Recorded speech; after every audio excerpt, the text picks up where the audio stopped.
এই কোন ব্যাপার, আমি ওই যে কবরস্থান থেকে সরিয়ে যাচ্ছি, একটু ফাঁকে যাচ্ছি। ফাঁকে আসার পরে উনি কাটিয়ে হপ করে উপরে উঠলো।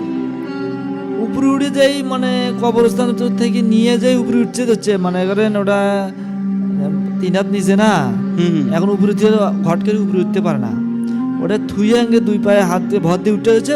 ওই কাল্লা ফিরে আবার নিচে ডাবি গেছে সাইড আবার দেওয়ার নিচে সাথে। নামছে। হ্যাঁ নিচে দেওয়ার সাথে ওনার তো ভয় কেড়ে, এটা কম তো হওয়ার কথা না, এখন কবিরাজও ভয়ত পড়ে গেল, এই কাম তো হওয়ার কথা না। এইভাবে হলো মানে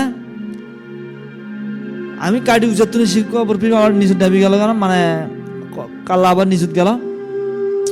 উনি তখন আমাকে বললো জামাই এই দিয়ে আমি এদিকে তেল আনার পরে আমি তেল ছিটে মারলে মারিয়ে আবার নিচে ডাবলো। নিচে ডাবিয়ে উনি সাপড়িয়ে তুলিয়ে ওই সত্যি এবারকার ঝাঁপ দিয়ে উঠিয়ার সাথে। তো এখন চিন্তা ভাবনা হচ্ছে এই কবরস্থান তো আমার ঢাকাও সম্ভব না, যে উদ্ধার করতেছে, ভয় লাগতেছে। হ্যাঁ হুম হুম। তখন কি করলো, ওই হাতলা গুলো কোনো মতো করে উপরে দিল, খালি হাতলা কাটা না বসে না দিয়ে মাটি কোনো মতো চটকা চটকে না দিয়ে উনি চলে যাচ্ছে ওর থেকে। সাথে আপনিও আসলেন। সাথে আমিও আসলাম, মানে আমার তো ওনার আগে আরো 3-4 হাত ফাঁকে আমার দৌড়, মানে উনি 1 হাত গেলে আমার 4 হাত আগার নাগে, মানে ভয়ে। হুম হুম। তো এখন উনি পাশে পাশে আসতেছে, আমি আগে আগে আসতেছি। তো আসিয়া তেল কিন্তু ফেলা দেওয়া যাবে না, তেল ধরে আসা লাগবে। তো এখন উনি সুরে পড়তেছে আর আসতেছে, সুরে পড়তেছে আসতেছে, পাশের দিকে খালি গ্যাংরানি সাউন্ড, ও বা ও বাবা ও মা গ্যাংয়ের সাউন্ড করতেছে। এরকম করতে করতে আমি বাড়ি পর্যন্ত আসলাম।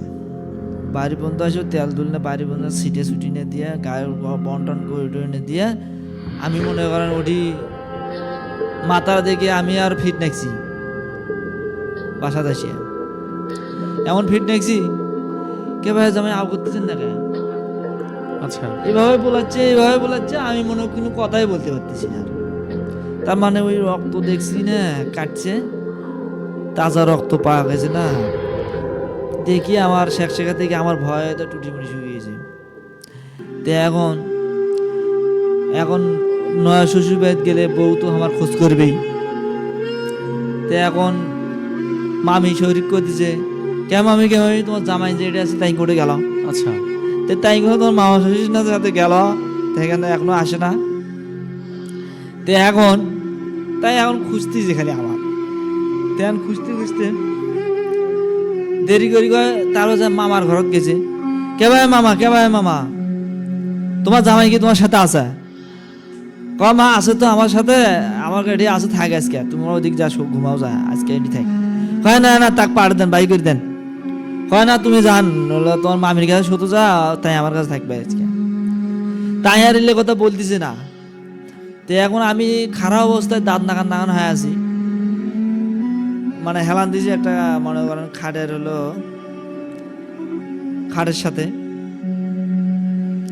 খাটের সাথে অবশ্য কংক্রিটের খুঁটি ছিল, তার খুঁটির সাথে হেলান দিছি। তো এখন তাই বলতেছে জামাই জামাই জামাই করে আও করে, আমি তাও করতে পারতেছি না। তখন কি করলো, ওই জিনিসটা উনি ভালো করে প্যাকেট ট্যাকেট করে ভালো করে একটা বাক্সর মধ্যে থুয়ে দিল, থুয়ে তালা মারি থুয়ে দিল। আচ্ছা। দিয়ে আমাকে এখন হুশ করতেছে, ফুক দিতেছে, এটা ওটা করতেছে। আমি তো কিছু বলতে পারতেছি না, তাই পরে এলে বলতেছে মনে করেন অনেক কিছু ফুক টুক টুনে দিয়ে পানিটা এনে নিয়ে এসে অনেকক্ষণ পর পানি চোখে টোকে দিল, দেওয়ার পরে একটু হুশ হলো। হুশ হওয়ার পরে কে ভাই জামাই কি খবর? আমি তো আও করতে পারতেছি না। কি ভাই হচ্ছে আমরা আও করেন না কে ভাই কি হয়েছে আমার, মানে আমি এইভাবে বলতেছি। তেমন বলতে বলতে ওই লোকে বলতেছে কে ভাই আমার সাথে গেছিলেন তুমি, কোন কি হয়েছে মানে? কয় ভাই আমার জামাই আমার তো কিছু মনে নাই ভাই শ্বশুর।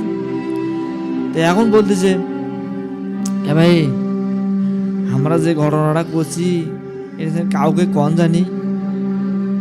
তো এখন ওই কব না মানে মানে আমার জীবন মরণের প্রশ্ন, আমরা কবেন না মানে কইলে কিন্তু ভাগ্নিক কিন্তু করতে পারি আমি, ভাগ্নিক কইলেও কিন্তু আজ কন না, 2-3 দিন পরে কন না, তোমার ভাগ্নি কিন্তু আমার দাঁত নাকবি। তখন কি করলাম, তখন আমি এখন তখন ফুক টুক টুক দিয়ে এটা ওটা করলো, করিডোরে অনেক ভয় টয় লাগে। তো তারপরে পরের দিন থাকলাম এভাবে, পরের দিন আমার গাঁত জ্বর আসলো। তখন জ্বর আসলো যখন উনি তখন আমাকে একটা তাবিজ দিল, দেওয়ার পর ওষুধপাতি খাওয়ার পর ইনশাল্লাহ ভালো হয়েছি। ভালো হওয়ার পর এখন আর আমার ভাগ্নিক কইছি, কোয়ার সাথে আমার উপর তো খেপে উঠছে, তুমি আমাকে না গা তুমি কামত গেছেন মানে কার হুকমে গেলেন কি সমাধান, মানে এখন আমার প্রশ্নের উত্তর দিতে মাথা খারাপ হয়ে গেছে। তখন আমাকে বলল, তুমি যে এটা তার বদলা এটা কিছু হলে না। তখন তুমি আমার কি হইলে না, আমার কি হইলে না। তখন আমি বললাম সেটা তো ঠিক, আমার তো সমস্যাটা তোমার তো সমস্যা হইলে। তখন তখন এইভাবে করে যখন আমার এই বৃত্তান্তগুলো হলো, শ্বশুরবাড়ির ইতিহাস এটা, আমার শ্বশুরবাড়ির ইতিহাস এটা শেষ।